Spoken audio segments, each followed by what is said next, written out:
afternoon, ladies and gentlemen. This is obviously Oprelia here, and today we're going to be looking into the new Kling AI update. They just came out with Kling 2.1, which is obviously trying to compete with VEO 3, which has gone viral in the last week or so for being so realistic. But I have to say, based on my initial testing, Kling is coming out pretty good second place as of right now. So here's a comparison with 1.6 to 2.1.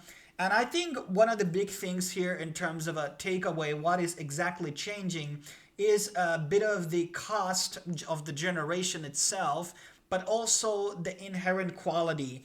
And one of the things that I clearly see when we are comparing these footages, and I'm also showing the stuff that I was able to prompt, is the actual movement of the footage is becoming a lot more smoother. So here you can see there's a lot of fast movements of the people on the background, but here we have a bit of a time loop. So this actually looks a lot more realistic, a movie scene or a movie clip from somewhere. So the footage is moving at a lot more natural pace. And here's another like anime footage. You can see a bit of a distortion in the eyes. The mouth is not very clear, but the movement is pretty solid still here. Like 1.6 is still pretty good in my opinion, but then we actually look at 2.1 and you can see that this is so much more natural. The mouth looks a lot more better in this shot, and it's just like the whole flow of the animation and the flow of the movement, it feels like there's more frames in it.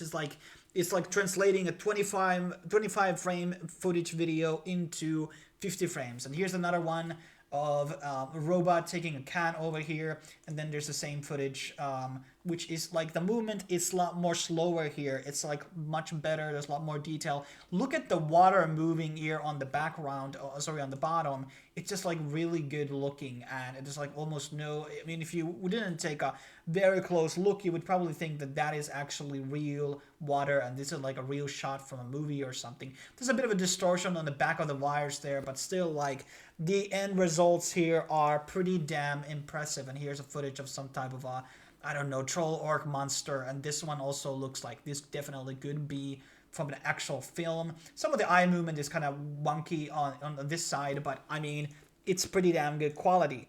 Now, one of the things that you have to understand though is this new model is actually only image to video, so there's no text to video version with 2.1, so it only supports that one as of right now. But I think with a lot of people, I think they really prefer to do it from image to video. That's my personal preference. I don't know why that's not loading here. And here we have like a Call of Duty footage over here. This looks pretty good. There's a bit of a distortion on the scope of the gun, but I mean, this is, we are like, I'm so excited about what are these things going to be looking like end of the year. We haven't even touched on summer.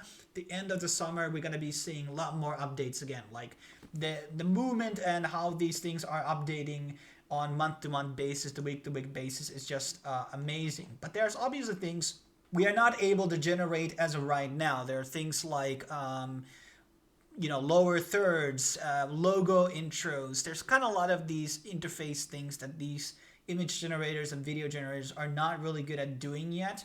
So like for me, from a video editing perspective, there are things that I still need to do on hand on photo editing and video editing interfaces and, like, you know, all type of like effects that you see on the screen. So I'm gonna go a bit of the things that I was able to prompt out today, starting off with this guitar thing. I saw this done on 1.6 and I was like, hey, I want to do it on 2.1, and I sadly wasn't able to find out the original 1.6 videos. I could have shown you the difference between the prompts and the quality, but I mean, the flow of the fish here is really good. Okay, one of the fishes actually goes above the surface level here of the water, which is a bit unrealistic, but in terms of everything else here, it's just really good. I mean, even the seaweed here is actually moving. Like, I'm so in love with the stuff and the creativity that I'm seeing from people these days. A lot of people have been fudding and saying like the AI is not doing anything for the art, but that's just not true. Here's the one that we have on the thumbnail of this video, and I mean, this is so beautiful. This is so beautiful. Like, the movement here, it's so coherent, it's slow, there's a lot of movement though. You can feel it has this sort of aesthetic. There's a lot of games which have this sort of 2D art where they have the models moving, and this is going to be so good for like I don't know, like you have like a scene, or maybe where there's a box where the character's narration is done through some type of thing, and the character talks there. I have a 10-second version out of this as well. One of the things the VEO3 is obviously better at is like real life footage. And I haven't seen too much of like anime and 2D illustrations being animated with VEO3. Like a lot of the sampling has been realism. And obviously it comes with actual audio. So there is an audio AI sound feature here, but that's going to be costing you 10 credits. We're going to be looking into the cost of the Kling end of this video, but it's the prices haven't really changed. But I think it's a lot more affordable right now in terms of subscription service. Here is this one didn't turn out to be that good, but I just added like girl dancing in a corridor. I mean, you look at the dance move, if you just pay attention to her heels over here, the movement is pretty damn infallible. I mean, it's really, really good. There's a bit of distortion in other parts of the body, but I mean, this is really, really good. It's able to actually move on the space on a very natural way, and it's kind of like understanding the corridor here. It's not really that much like touching. The cape is maybe overlapping a bit of the wall here, but it kind of understands the physics here, which is amazing. Then I added like, hey, a car driving toward the street. This one also pretty good, but maybe the car here is not very anime-ish, and maybe I should have said to it that, hey, make an anime car. And then on the last second, it's just like, it just like bleeps out. The frames cut it out. Or actually, no. No, here, yeah. You can see on the end, it's actually disappearing. So that's also not a bad one. So if you want some movement, here is things that I actually animated again. So let me play you the 1.6 version here. Pay attention to the actual movement. It's not too bad. It's a bit slow maybe, but then we actually look at the 2.1 version, and this one just looks like a lot more natural. It's a little more high definition, in my opinion. So this is another one that I am really in love with. Obviously, one of her fingers is missing, or maybe it's actually behind. Well, it's gonna there on the back, but once again, really, really, really good quality over here. And then I tried to do a bit of an animation on her hair and on the background. Maybe I should have prompted out that her face should have some movement, but that's not what I obviously wrote in. But another one that we have this sort of like animated avatar wallpaper thing. So this is what Kling is really good for, at least right now. So I just really love this type of stuff. And then I did a couple of car prompts as well. So I wanted to have some of the movement of the car, and I said drive off screen. And the ignition effect, I don't know what is this called in English, but that looks pretty good, but maybe a bit more lower resolution, and maybe it's like this is like a high definition effect, so it's really to auto capture it has to be like 4K. So that's something really, really cool. And here's another version out of that same thing, which better. It looks more like it's the tire is exploding here than it's, but I did say ignite. So, but I have to say, like, it's able to follow the rulings pretty well. The quality is pretty good, and obviously you can add voices in the top of the generations.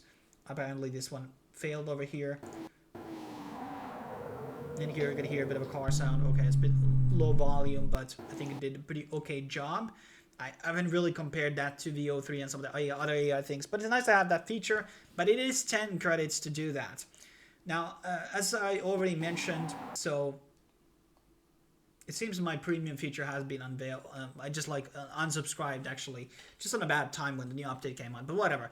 So there is, as I said, the Kling 2.1 right now, and there's Kling 2.1 Master. I haven't tried out the Master, which probably should have done for the video, but I mean, we did I showed it in the beginning of the video, we showed the samples. So the Master is also pretty good. I think the Master is like more for style of things. And obviously, the multi-elements and text-to-video are not available, or apparently the text-to-video is available on the Master. So I didn't know. Yeah, so apparently on the Master, it seems that the text-to-video is available, but image-to-video is probably the ones that you're going to be using. And that's 35 credits per video, and if you're going to be doing 10 seconds, it's going to be twice as that. So yeah, 200 credits on Master. Okay, this is a lot more expensive. So one output. Okay, so yeah, 100 credits, and then we have the Kling 2.1, which is 20, and then on professional VIP it's 35 to 20. And let's lastly go into talking about the plans over here. That's the important aspect we haven't touched upon yet.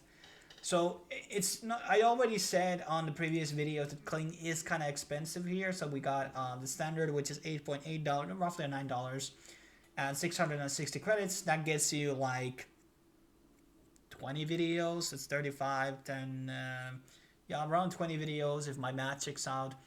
But the other models are a bit more competitive here on the Pro model. Obviously, if you get the year plan, you're going to get better. And I'm sure Kling is going to be at 2.5 or 3.0 by the end of the year. So if you're going to be subscribed for a long time, you're going to be having an access to these newer models, which are going to be able to do things. Obviously, the image prompting is not super cheap on this platform, in my opinion. And also, I hope that once we get the new models, I would expect that 2.1 and all these auto motors would get a bit more cheaper down the line, but I don't know if that's gonna happen, so it's kind of up in the air. And yeah, so it's 1 credit per image. Actually, it's not too bad, and the quality of it is pretty good. And in terms of the prompting speed, I have to say everything is relatively fast with it, so I wouldn't be too worried about like the video. What I like about the video stuff is that, okay, there's actually, okay, I didn't know. There's 4 different variations of the music that can actually play on while you do it. So that's actually not too bad. And as you can see, the images are done pretty fast. Colors is the 1.5 right now. I don't know when they're going to be doing colors update. Okay, there's a colors 2.0. And that's going to be at the same price as well. And that's going to be high res. But it's a premium only. But thanks for watching, guys. Stay tuned for more reviews. I got a couple of ones lined up for tomorrow and the day after. And maybe if I get somehow access to VEO3, I'm going to review it as well. But it's region blocked, and it's very limited access from anywhere, really. So stay tuned for that. Thanks for watching. I will be seeing you in the next video. Cheers.